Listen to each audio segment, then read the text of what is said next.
Hey, what's up guys? It's Jake, aka Tag, and today we're back at it again with Royale. Royale has finished top 200 with Pekka numerous times, multiple 20-win player, and he was top 50 just a couple days ago with this deck. This is one of the decks that is just super solid on ladder or in grand challenges, or any type of game style in Clash Royale. So Royale, we're gonna be jumping right into the first replay. What's up, man? What made you choose this deck? Hey man, I chose to play this deck because it improves your general skill a lot. Like, getting good with this deck means you can translate that skill into other decks very well. Also, it has been viable forever, so this deck will never go out of meta, you can always play it. And thirdly, there's lots of depth into this deck. Like, there's many advanced plays you can learn after playing the deck forever still. You can still always learn something new. When I started playing this, you've been teaching me it for quite a while, and that's why I started picking it up for ladder and for 12-win grand challenges whenever I want. It's just like a very straightforward deck once you figured it out, but it's so much depth that I feel like I'm always learning new things. There's kind of like a guideline of what cards to cycle and identifying win conditions and having a plan with each individual matchup. Can you kind of break us down, like what cards you like to cycle at the start? Because when you told me and when you've given me this guideline, I became so much better with the deck. What do you think, man? Well, pretty much what you want to do at the start of every game is identifying, first of all, what your opponent is playing, second, what their counters are to your deck, and third, how you want to get to that tower. For example, if they have lots of counters to your battle ram, you might want to get the Pekka to the tower. And you want to also figure out how you can kill their defense when pushing. That's really cool, man. So like, for example, what happens if your opponent is running like Golem? What is your mechanism of getting to the tower? What do you like doing here? Against Golem, you want to first of all not play too aggressively. You want to make sure that whenever you push, all their defense is dead, and you still have something left over for if they play their Golem, for example. But also, if they have their Lumberjack, for example, for defense, you can still play a Pekka in front of your push, kill everything, reset, and get back to a new Pekka for defense. One of the things that I'm noticing right here is you use the battle ram on defense. Is that a mechanism of just soaking up damage? Because for me, when I started playing this matchup, one of my biggest issues is when they have Golem and they have a whole bunch of mini tanks like Night Witch and Lumberjack behind the Golem, they can shred your Pekka so quickly. What do you like to do to combat that? I like using my battle ram for defense because it has, of course, the ram itself and then the two barbarians. It's the most HP you have in a pinch on defense when trying to protect your Pekka. Because the issue with Golem is, if you let everything they have log onto your Pekka, it will just die. And Bandit and E-Wiz and Ghost are just way too squishy to defend. Yeah, man, that was one of the things that you told me, and when I started incorporating that into my gameplay, I started winning a lot more against Golem, and I was literally losing it like every single time, because I kept dropping my Bandit, and I'm like, wait, how did my Bandit die? I'm dropping my minions? Oh no, he's going to end up having like Baby Dragon. So really the only sensible thing is dropping that battle ram, but it doesn't really seem that intuitive. It's really a powerful mechanism of defending, but most people just don't do it. Yeah, so battle ram is often seen as just your win condition, something for offense, but it's actually one of the most important defensive cards in this deck. Yeah, man, that actually makes a lot of sense with the battle ram. Let's go jump straight into some live battles now, and hopefully we can cop a W just like you did against this Golem player. You excited, man? You amped? Yeah, I'm searching right now. Oh, I matched someone. All right, man, so walk me through your ideal starting plays. What do you like starting off the game with, and what do you not want to start off the game with? Alright, ideally you want to start with either a Bandit, Ghost, or a Battle Ram in the back. Right here I only had Pekka, E-Wiz, Poison, and Pekka, which is not an ideal starting end, especially against Pekka. But yeah. Generally you want to avoid playing a Battle Ram unless you have both a Pekka and a Ghost to support it, in case he plays either Goblin Gang or Guards or a mini tank like Mini Pekka or Lumberjack. And you don't want to play Pekka, E-Wiz or minions. So what you told me before was you want to start like a Pekka right in front of your battle ram, if they end up dropping a mini tank like a 4 elixir card like a Lumberjack or a mini Pekka, because it kills the mini tank and allows your battle ram to connect to the tower. You also like dropping the Royal Ghost in front of the battle ram if they end up dropping a squishy bait unit, because it's just going to obliterate it and allowing your battle ram to connect to the tower. Exactly. So, and yeah. Because if they have a Lumberjack or mini Pekka, it will die to your Pekka for sure, and it's essentially a 3 elixir Pekka at that point. And they still have to defend it. So this matchup... it's kind of a weird Pekka deck. Against Pekka, what you want to do is you want to fight on your side first of all at all times, and when it's double elixir you kind of want to avoid playing Pekka altogether unless they play their Pekka or they give you a ton of value, because if they go Pekka at the bridge there might be a chance you won't be able to defend. That's something I didn't know. I guess like just trying to get a lot of value from your Pekka and fighting on your side of the map, especially in double elixir, is pretty nice. He might he wasn't back to his Pekka yet, that's why I supported it. I will go Pekka same lane because E-Wiz by itself won't do anything. Yeah, and you're up a lot of elixir, so it seems like a really good play. Oh. Okay, since he Pekka in the back now, I will go opposite lane and then just E-Wiz on the Pekka. Yeah, you want to E-Wiz with your Pekka so then it stuns their Pekka, so then you make sure that you're able to kill the entirety of his Pekka and you won't have counter push there. And look at all the damage you're getting on the right-hand side, man. Oh my gosh. Okay, the Pekka will not get a hit, I'm sure of that. I just have to stop the bandit's dash here with the E-Wiz. I'm so weirded out by that miner. I was so convinced that this guy had Ram Rider. Like, I was shocked to see the miner there. Yeah, it's kind of a weird deck, but honestly, at this point, a miner would probably be better than a battle ram or a ram rider for him. Yeah, because it just gets stopped in its tracks by Electro. This is a play you do not want to do. He went Pekka on the bridge. When I have battle ram and E-Wiz and Pekka of my own, it will just die. My Pekka will be pretty much at full health still. Yet again, man, that's just a prime example of using the battle ram on defense in situations that most people wouldn't. They'd be like, hey, Royal Ghost or drop my bandit, but yeah, it just shows like seasoned Pekka players always going for the battle ram on defense because it's just a superior defensive card, even though it's typically not thought of it. And exactly. Able to eat damage on the left-hand side because you took so much on the right, and you're doing really well now. Okay, he overcommitted there. Yeah. Didn't even kill your Electro. I just soaked the damage. Exactly. I just soaked the damage from the Lumberjack because my other tower was way higher. I think I'm up in elixir by quite a lot now. Up a little bit, but yeah, he doesn't end up having his Lumberjack in cycle, so that's really good for you. He just has to mirror the same lane as you. Exactly. I'm guessing he will go miner same lane again. So, okay, let's see. He keeps poisoning that. I guess he doesn't have anything else.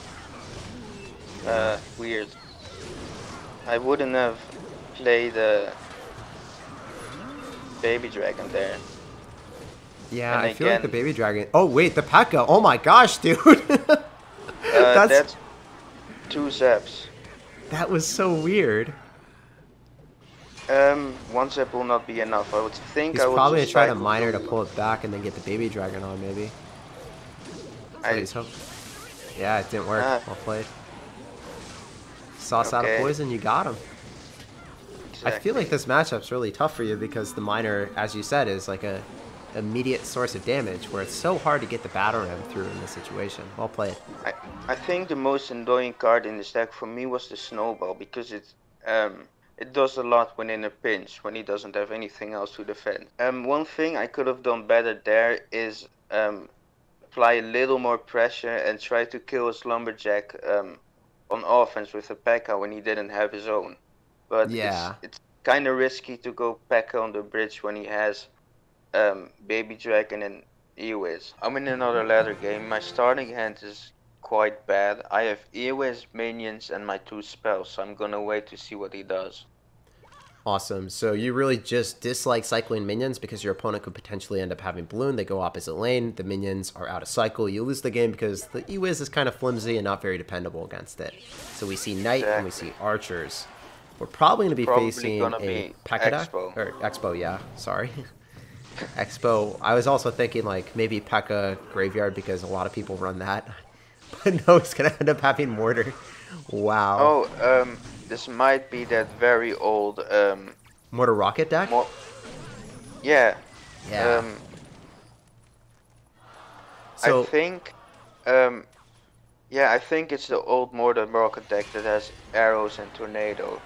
Walk me through your thought process in dropping the Pekka in the back there. What is going on?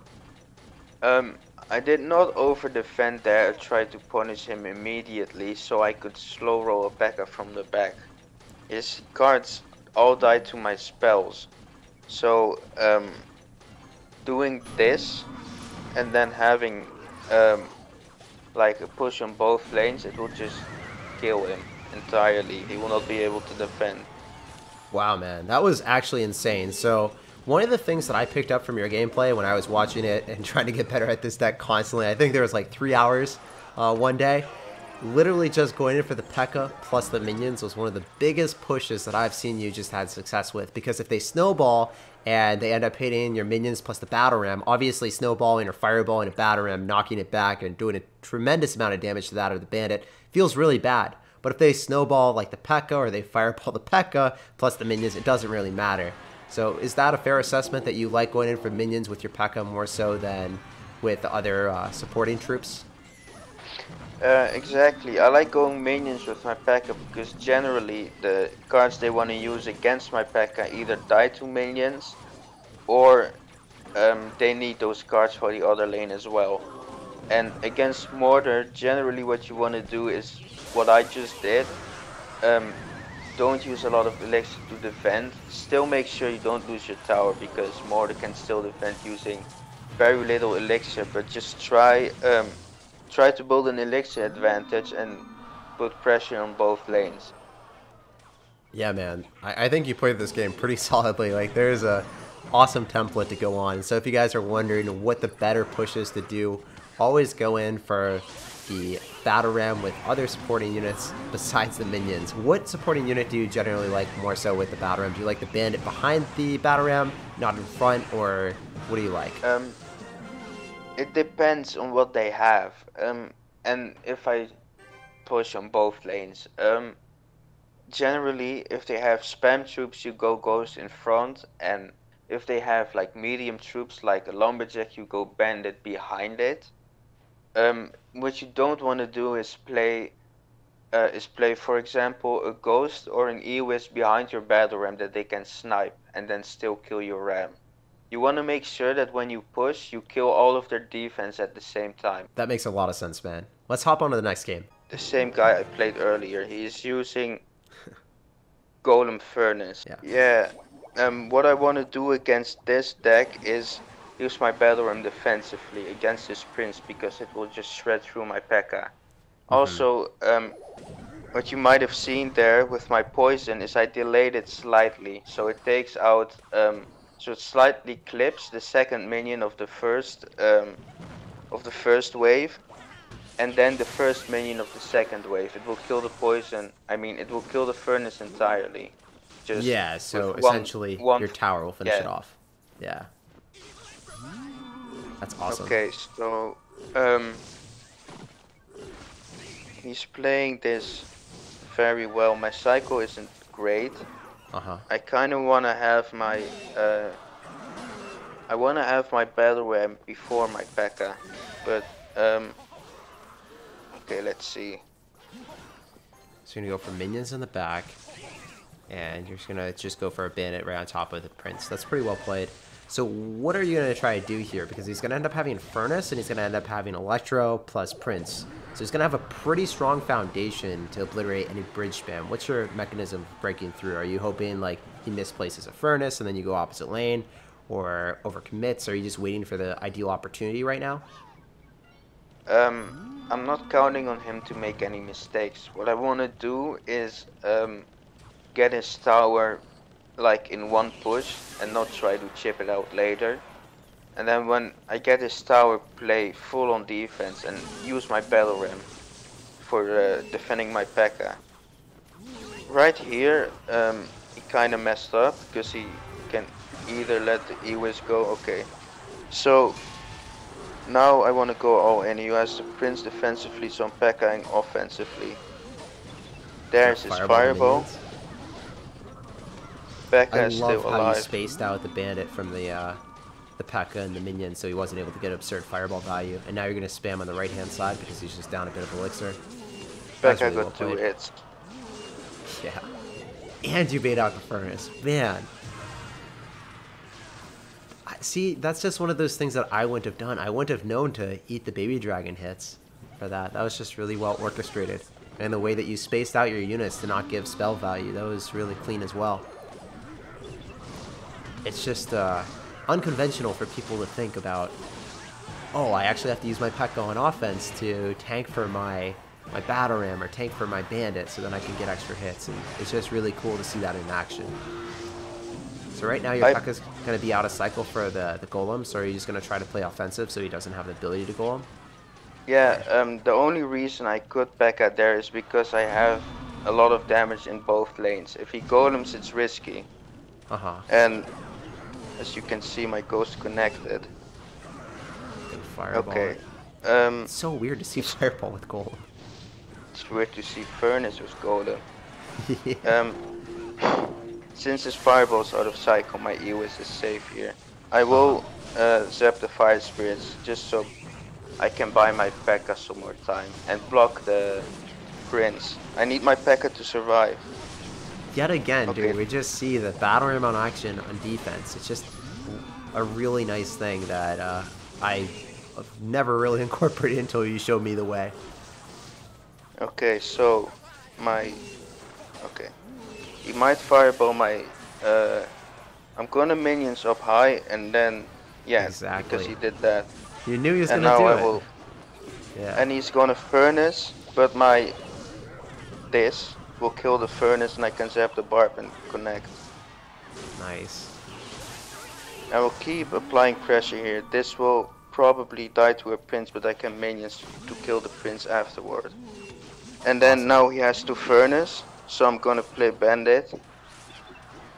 It's amazing how you're consistently thinking like 2 to 3 steps ahead, so then you know like, hey, I'm dropping this, my opponent will drop this, and then my units are going to kill his counter push so he gets no value. I'm forcing him to drop a card to counter me, but an inefficient counter. So then I'm always making sure that I'm keeping up the aggression without any downside. And dude, that's just like so perfectly played. And I really want to be able to play it like this. So I'm going to keep incorporating these tips and tricks into my gameplay, man. This is really sick. Thank you, man.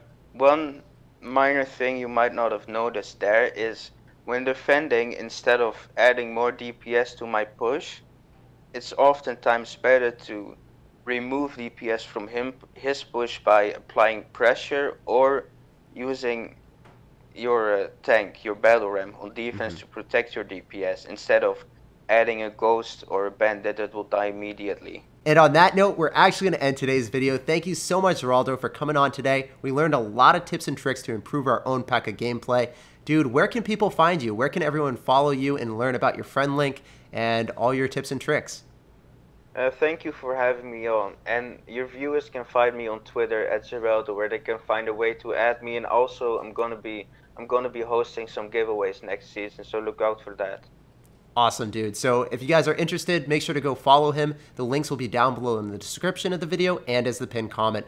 Thanks for watching, guys. If you enjoyed today's video, make sure to sauce me a fat thumbs up on it. I'll see you guys later. Peace out.